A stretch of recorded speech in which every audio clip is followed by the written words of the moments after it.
ભરતભાઈ આપણા કાર્યકર્તાઓને તેમજ અનુસ્નાતક કેન્દ્ર અને બીએડના વિદ્યાર્થીઓને જે નાનાભાઈના કેળવણીના સિદ્ધાંતો વિષય ઉપર વાર્તાલાપ આપવાના છે, ચર્ચા કરવાના છે. આપણા મનમાં કોઈ પ્રશ્ન હોય, સંશય હોય તો એના જવાબો પણ આપણને આપશે. નાનાભાઈ ના સંતાન તરીકે, એમના પુત્ર તરીકે ભરતભાઈ નું એક આગવું સ્થાન છે. પણ અહીં ભરતભાઈ જે વાર્તાલાપ આપવાના છે એ ચિંતનશીલ અધ્યાપક તરીકે, ચિંતનશીલ શિક્ષક તરીકે એમણે જે કામ કર્યું છે ભાવનગરમાં અને લોકભારતીમાં, એના નિચોડ રૂપે વાતો કરવાના છે. અહીં જે કાર્યકર્તાઓ બેઠા છે એમને ભરતભાઈ વિશે કઈ વાત કરવાની હોય નહીં, મને લાગે છે. અને આવતીકાલે આપણે ગુરુ પૂર્ણિમાનો કાર્યક્રમ છે ત્યારે એના પરિચયની વિગતે વાત થશે. પણ ભરતભાઈ એ વર્ષો સુધી લોકભારતીમાં અધ્યયન અધ્યાપન કાર્ય કર્યું. અધ્યાપન મંદિરમાં પણ એ વર્ગો લેતા, લોકસેવા મહાવિદ્યાલયમાં પણ વર્ગો લેતા, ગૃહપતિની અને મુખ્ય ગૃહપતિની જવાબદારી પણ બજાવી. આજે જેમ આપણે ભાઈને યાદ કરીએ છીએ ગુજરાતના ઉત્તમ ગૃહપતિ તરીકે, મુખ્ય ગૃહપતિ તરીકે, એમ લોકભારતીના જે ઉત્તમ મુખ્ય ગૃહપતિઓ થઈ ગયા, નિષ્ઠાવાન અને દ્રષ્ટિ સંપન્ન, એમાં ભરતભાઈનું નામ પણ આપણે ક્યાં વગર ચાલે નહીં. તો આવા ભરતભાઈ એ આપણને સામેથી લખ્યું, મને લાગે છે 3 મહિના થયા. ભરતભાઈને વિચાર આવ્યો કે પૂજ્ય નાનાભાઈની 1.25 શતાબ્દી નિમિત્તે નાનાભાઈએ જે વિચારની ઉપાસના કરી મન, વાણી અને કર્મ દ્વારા, તો એ વિચારો જન સમાજ સુધી પહોંચવા જોઈએ. અને ખાસ કરીને નઈ તાલીમની જે સંસ્થાઓ છે, લોકશાળાઓ છે, ગ્રામ વિદ્યાપીઠો છે, બીજી સંસ્થાઓ છે, ત્યાં સુધી આ વિચારોનું દોહન થવું જોઈએ, વિચારોની પારાયણ થવી જોઈએ. આપણે તો રાહ જોતા હતા એટલે તરત જ આપણે ભરતભાઈને આ પાડી અને કહ્યું કે આવતા સત્રના પ્રારંભે આપણે અવશ્ય આ કાર્યક્રમ રાખીશું. હેતુ તો આપણો એ હતો કે કાર્યકર્તાઓ સમક્ષ ભરતભાઈ વાર્તાલાપ આપે, પણ પછી વિચાર આવ્યો કે આપણે છેલ્લા વર્ષના જે વિદ્યાર્થીઓ છે એમઆરએસ અને બીએડમાં જે સમાજમાં જવાના છે, અને ફોર્મલ રીતે ભલે બધા શિક્ષકો ન થાય પણ અવૈધિક રીતે તો બધા જ શિક્ષકો થવાના છે. એટલે એમને પણ ભરતભાઈના વિચારોનો લાભ મળવો જોઈએ, એમણે પણ આ વિશે ચિંતન મનન કરવું જોઈએ. તો ભરતભાઈ આપણી વચ્ચે આવ્યા છે. નાનાભાઈનું બહુ જાણીતું પુસ્તક છે કેળવણીની પગદંડી. આપણા બધા જ વિદ્યાર્થીઓ અને બધા જ કાર્યકર્તાઓએ એ વાંચવું જ જોઈએ. હું તો એમ કહું કે આપણી ગીતા છે, જેમ ઘડતર ને ચડતર બધા વિદ્યાર્થી કાર્યકર્તાએ વાંચવું જ જોઈએ. એની મૂળ આવૃત્તિ, સંક્ષિપ્ત આવૃત્તિ પણ નહીં, એમ ઘડતર અને ચણતર હોય કે કેળવણીની પગદંડી હોય કે ગૃહપતિને હોય કે ભાઈનું પુસ્તક છે શિક્ષકની નિષ્ઠા અને દ્રષ્ટિ, આવા પુસ્તકો આપણે જો 1.25 શતાબ્દી નિમિત્તે વાંચીએ અને પછી પણ વાંચીએ તો મને લાગે છે કે આપણે પૂજ્ય નાનાભાઈને સાચી અંજલિ આપી ગણાશે. કારણ કે આપણે લોકભારતીમાં જે કામ કરીએ છીએ અને જે વિદ્યાર્થીઓ ભણે છે એ કોઈ પરંપરાગત શાળામાં કે કોલેજમાં ભણતા નથી, પણ આપણે સમાજ પરિવર્તન માટે આ અભ્યાસક્રમ ચલાવીએ છીએ. કિશોરલાલભાઈ મસરૂવાળાએ એમની જે પ્રસ્તાવના લખી છે કેળવણીની પગદંડી, બહુ સરસ વાત એમાં મૂકી છે કે આ નાનાભાઈ છે એ કેળવણી ખાતર કેળવણી માટે નીકળ્યા નહોતા, પણ એક જીવન પરિવર્તન માટે, વ્યક્તિગત પરિવર્તન માટે, સમાજ પરિવર્તન માટે એમણે જિહાદ જગાડી. તો આ કેળવણીના કયા વિચારો આજે પણ પ્રસ્તુત છે એની વાત ભરતભાઈ કરશે. ભરતભાઈનું ફરીથી આપણે સંસ્થા વતી, તમારા સૌ વતી સ્વાગત કરીએ અને એમને વિનંતી કરીએ કે પોતાની વાત આપણી આગળ નિરાંતે મૂકી આપે. મુરબ્બી ભરતભાઈ.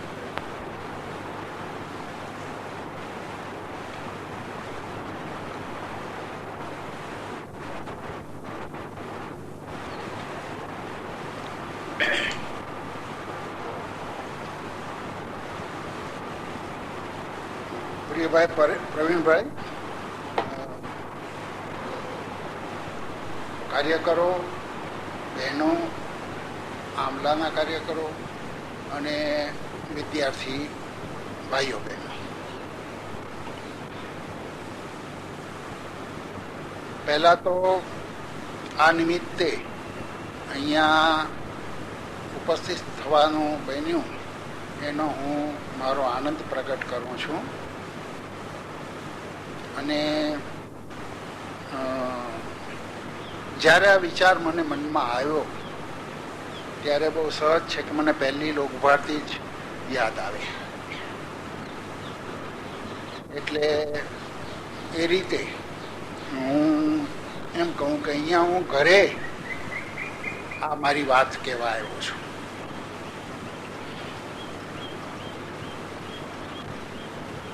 બન્યું એવું કે તમારામાંથી ઘણા જાણતા હશે તેમ હવે ઘણી બીએડ કોલેજોમાં નાનાભાઈના શિક્ષણના વિચારો એ અભ્યાસક્રમનો એક ભાગ હોય છે. એ નિમિત્તે ગયા જાન્યુઆરીમાં મારે, એટલે ડિસેમ્બર જાન્યુઆરીમાં મારે 2-3 જગ્યાએ જવાનું થયું. એ નિમિત્તે નાનાભાઈના કેળવણીના વિચારો વિશે વિચાર કરવાનો.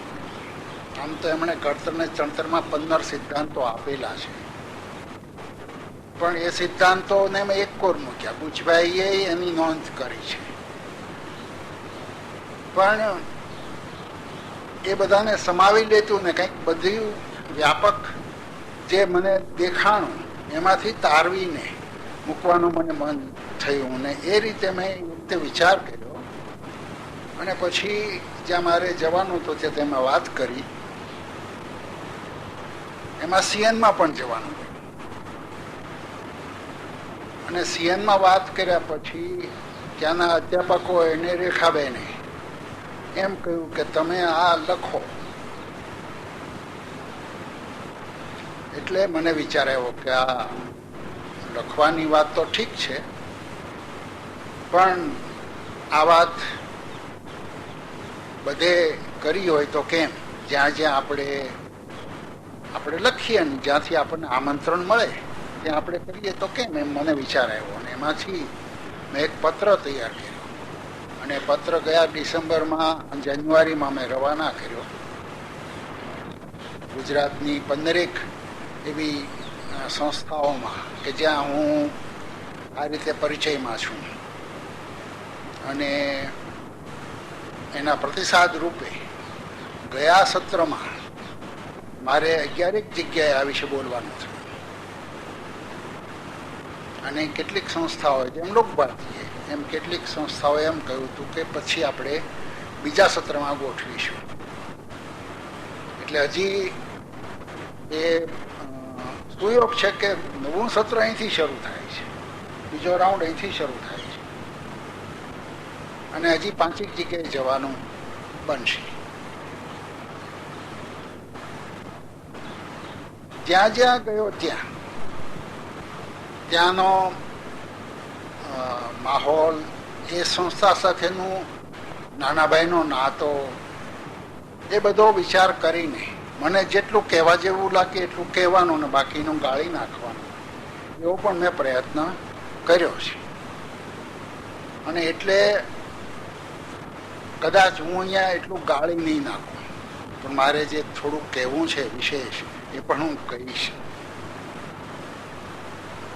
એટલે થોડોક સમય વધારે લાગે તો મને માફ કરજો. અને પ્રવીણભાઈ કે કાંતિભાઈ કે કોઈ પણને એમ કહેવાનો પણ હક છે કે ભાઈ હવે આટલું બાકી હોય તો આપણે ક્યારેક ગોઠવશું, આજે એ બંધ કરીએ. અને છતાં અત્યારે બસ 9:15 ઉપર થયું છે. 1.5 કલાકમાં હું પૂરો કરવાનો પ્રયત્ન કરીશ. પણ મારે જે કહેવું છે વિશેષ તે કે જે બીજે ક્યાંય મેં બહુ ઓછું કીધું છે તે કે આ આખા વિષયમાં જતા પહેલા એક ભૂમિકા ઊભી થવી જોઈએ કે આ વિષયને કઈ રીતે જોવાનો છે. જે બધે કહેવાની જરૂર નહોતી, પણ અહીંયા કહેવાની એટલા માટે જરૂર છે કે અહીંયા આપણે નાનાભાઈ સાથે એટલા સંકળાયેલા છીએ કે ભૂમિકા જો રજૂ થાય તો એ ઉપકારક નીવડે. અને કદાચ હું એમ પણ કહું કે આપણને જાણવાની જરૂર પણ છે, જાણવામાં રસ પણ હશે. એટલે શિક્ષક તરીકે કે નાનાભાઈ પોતે ઓળખાવતા હતા એમ મહેતાજી તરીકે એમના મનની ભૂમિકા થોડીક સ્પષ્ટ કરીને પછી સિદ્ધાંતોમાં જવાનું મેં ગોઠવ્યું છે. એટલે એ પહેલા થોડીક હું વાત કરું ભૂમિકાની. તો પહેલી વાત એ કે નાનાભાઈએ શિક્ષક થવાનું પસંદ નહોતું કર્યું, પસંદ થઈ ગયું. મનુભાઈ લખે છે કે 12 વર્ષની ઉંમરે એ પોતાના ઘરમાં ધોરણ 1, ધોરણ 4, ધોરણ 3 બાળપોથી એવું લખીને વર્ગો લેતા, ભણાવતા છોકરાઓ.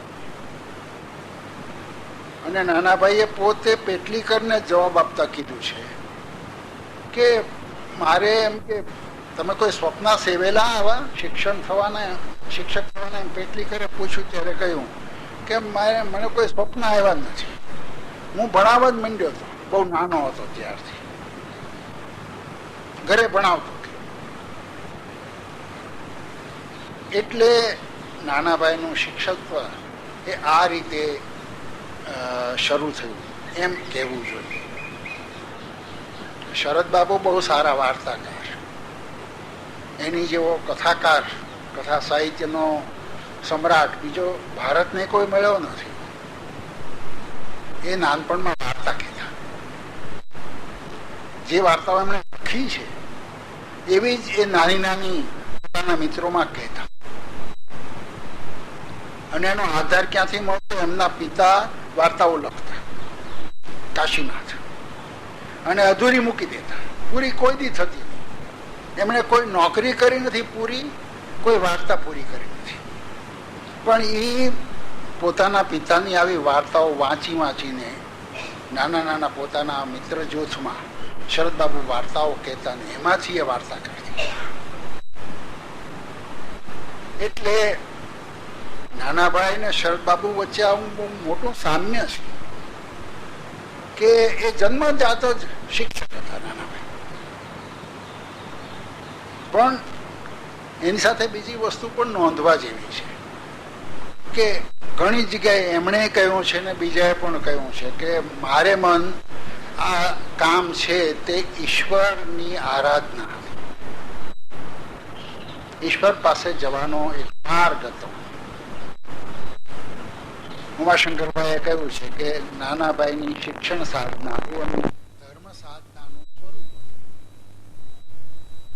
વજુભાઈએ કહ્યું છે કે એમનું મૂળ કામ આ નહોતું ભણાવવાનું, એમનું મૂળ કામ ઈશ્વરની ઉપાસના.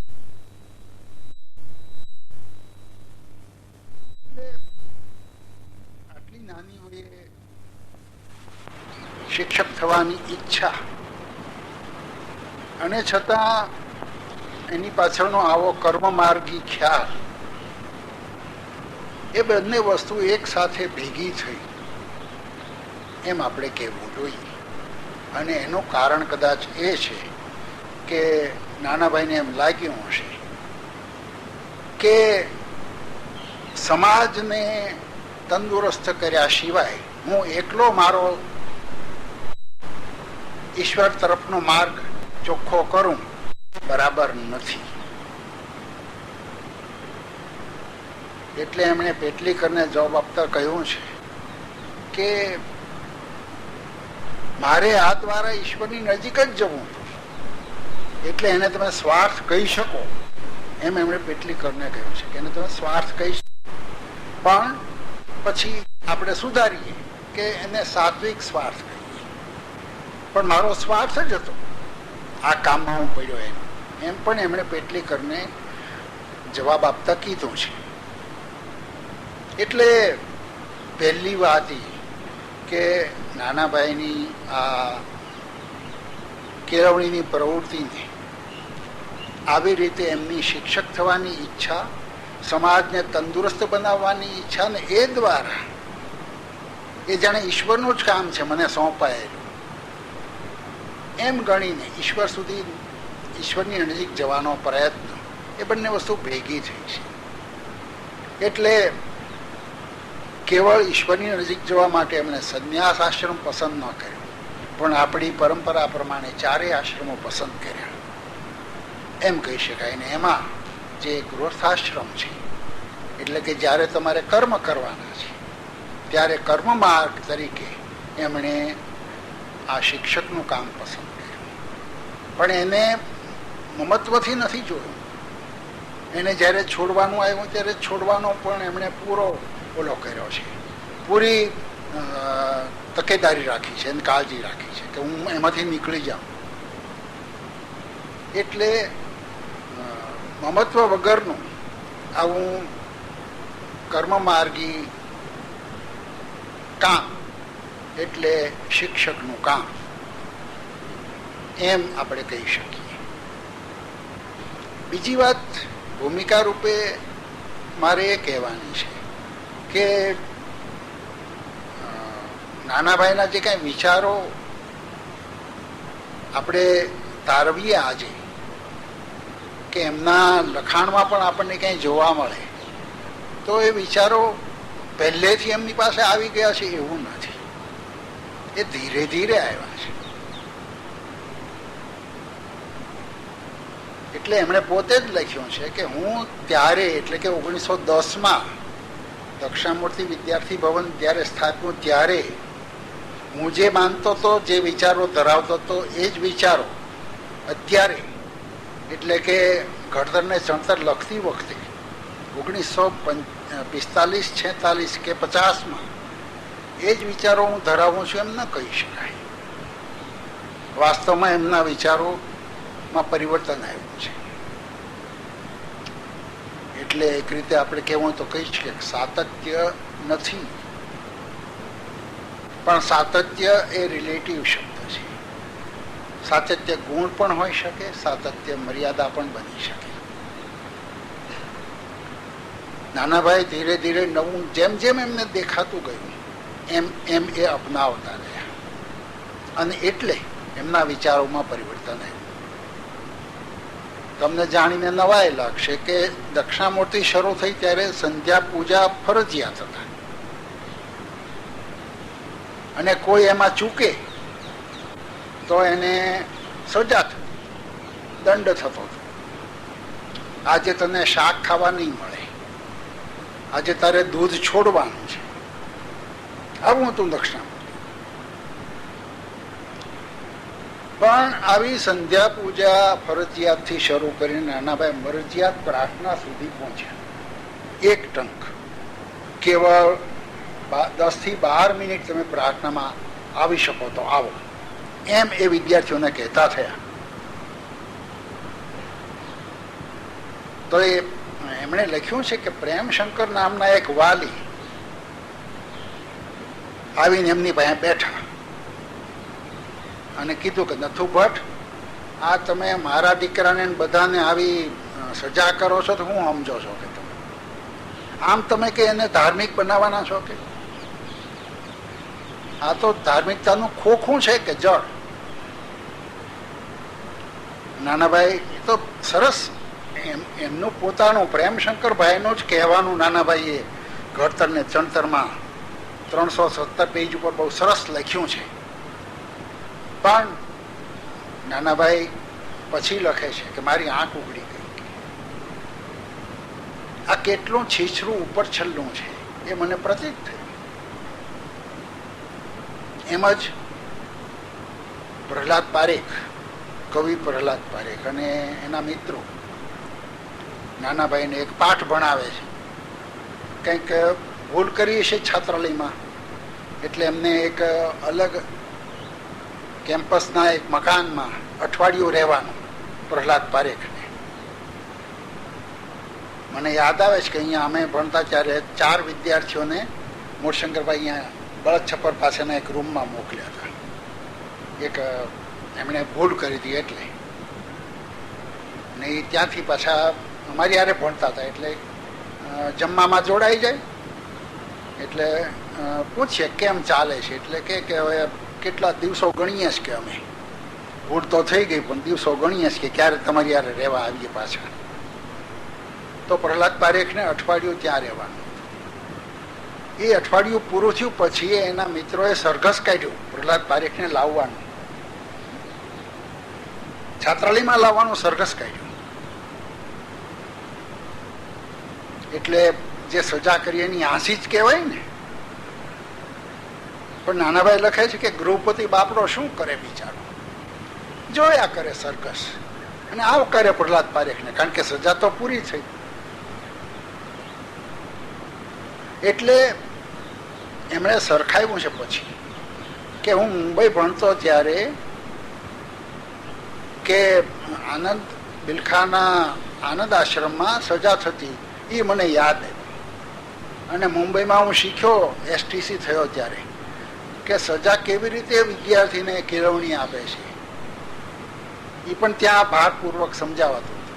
એ બધું મેં જોયું ને મને લાગ્યું કે સજા કોઈ દિવસ હોવી જોઈએ નહીં. પણ હું શું કહું છું કે વાલી દ્વારા કે વિદ્યાર્થી દ્વારા પણ જે કંઈ એમને દેખાય છે નવું એને અપનાવી લે છે ને. એટલે જ દક્ષિણામૂર્તિમાંથી સજા ગઈ, સ્પર્ધા ગઈ, બધું ગયું.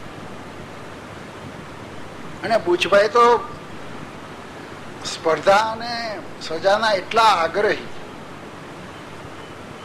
કે મારા બે ભત્રીજાને હું અહીંયા ભણવા લાવ્યો હતો ગામની હાઈસ્કૂલમાં. એના બાઈ ગુજરી ગયા, એના બાપુજી તો હતા જ નહીં. એટલે અહીંયા મેં ઘરે એક બહેનને રસોઈનું કામ સોંપ્યું અને બે છોકરાઓને લઈ આવ્યો. ભાવનગરમાં ભણેલા, એને અહીંની હાઈસ્કૂલમાં તો ફાવે નહીં કે કાકા આ તો મજા નથી પડતી. પછી દરમિયાન બુચભાઈ ઘરે આવે ત્યારે બુચભાઈ બેઠા હતા એટલે બંને ભત્રીજાઓએ એમને કીધું કે દાદા આમાં મજા નથી પડતી, અમને કઈ સ્પર્ધા જેવું નથી. એ તો ખૂબ જાણીને આવેલા, ખૂબ તૈયાર થઈ ગયા. એટલે બુચભાઈ કે તમારે બીજા વિદ્યાર્થીઓ સાથે શા માટે સ્પર્ધા કરવાની, તમે તમારી ગઈકાલ સાથે સ્પર્ધા કરો. આટલા બધા સ્પષ્ટ બુચભાઈ સ્પર્ધા કે સ્પર્ધા તો હોવી જ ન જોઈએ. તો એ દક્ષિણામૂર્તિમાં આ બધું હતું ને બધું ગયું. જેમ જેમ નાનાભાઈને સમજાતું હતું તેમ તેમ એમણે નવા વિચારો અપનાવ્યા. એટલે નાનાભાઈએ એક રીતે કહીએ તો જૂના યુગમાંથી, મધ્ય યુગમાંથી નવા યુગમાં આવવાની એક બહુ વિકટ અને સફળ યાત્રા કરી છે. વિકટ એટલા માટે કે બહુ મુશ્કેલી પડી છે. જ્યારે એમણે પહેલા ગાંધીજીના વિચારોથી પ્રેરાઈને હરિજનોને પ્રવેશ આપ્યો દક્ષિણામૂર્તિમાં, ત્યારે ભાવનગરમાં પ્રશ્નોરા જ્ઞાતિએ એમની વિરુદ્ધ સંમેલન કર્યું અને એ સંમેલનના પ્રમુખ નાનાભાઈના સાવકા બા હતા. નાનાભાઈએ લખ્યું છે કે આખી જ્ઞાતિ એમની મારી વિરુદ્ધ હતી. ફક્ત 4 જણ નાનાભાઈ સાથે હતા. એક મારા કાકા માનશંકર, એક મારી બાના બાપુજી જગજીવન કાકા, ત્રીજા મારા બા અને ચોથા હરગોવિંદાસ મોટા ભાઈ. આ 4 કે મારી સાથે હતા. પણ ધીરે ધીરે એ બધું ગયું. નાનાભાઈ મક્કમ રહ્યા અને ધીરે ધીરે દક્ષિણામૂર્તિ, આંબલા, લોકભારતી બધે જ કેવળ શિક્ષણ, બધા માટે શિક્ષણ, એ વાત આવીને ઉભી રહી. એક બહુ મોટા શ્રેષ્ઠીએ શ્રીમંતે નાનાભાઈને કીધું કે હું તમને એ વખતે વર્ષો પહેલા દક્ષિણામૂર્તિના વખત હું તમને 8 લાખ રૂપિયા 10 લાખ રૂપિયા આપું, તમે સંસ્થા ચલાવો પણ અમુક જ્ઞાતિઓ માટે જ. નાનાભાઈ ચોખ્ખી ના. કે વિદ્યા પાસે આવતા હું કોઈને રોકી શકીશ નહીં. તમારા પૈસા તમે બીજા કોઈ નાનાભાઈ એમ કીધું હું એના માટે યોગ્ય નથી, તમે બીજી કોઈ યોગ્ય વ્યક્તિ ના.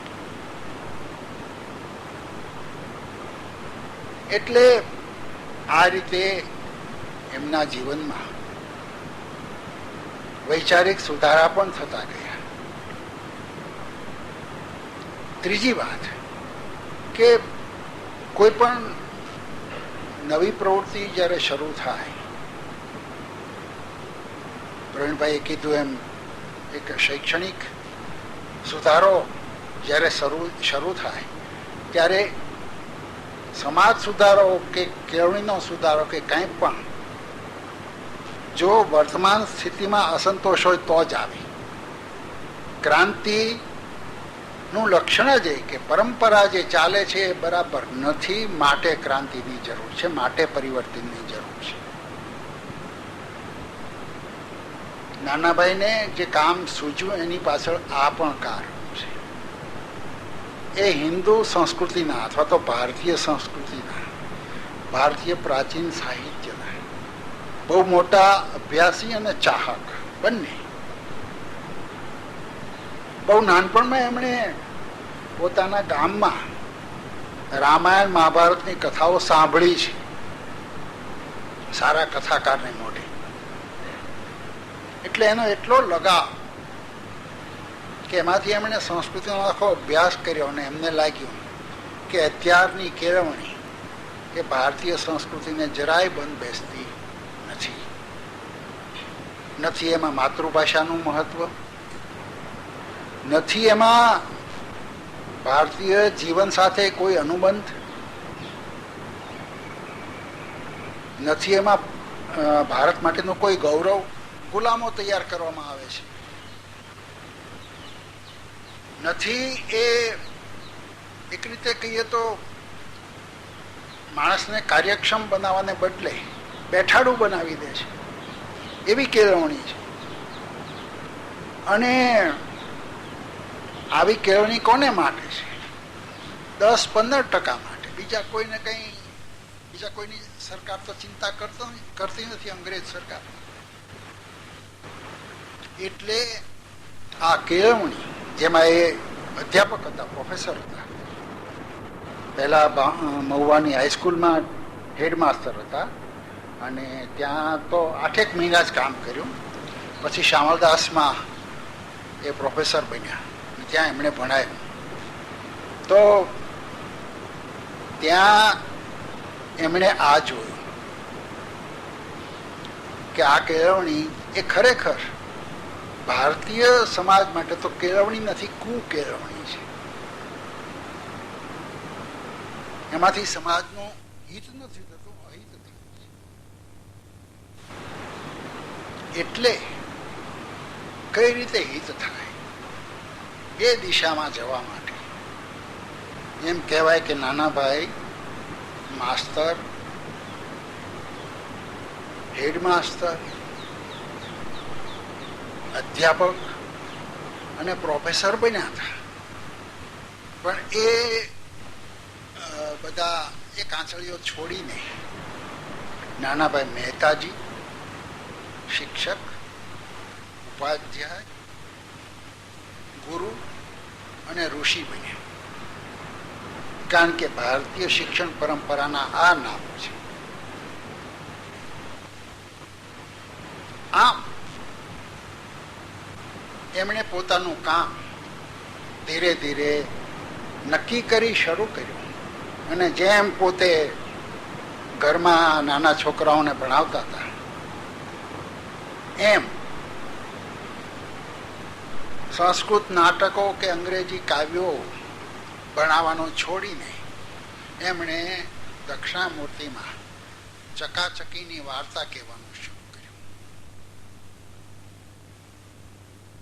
આ એક રીતે કહું તો એક પરિસ્થિતિમાંથી સમાજને બહાર કાઢવાનો પ્રયત્ન, આ ક્રાંતિ જે પછી ગાંધીજીના સંદર્ભમાં ગાંધીજી દ્વારા વ્યાપક પ્રમાણમાં આવી તે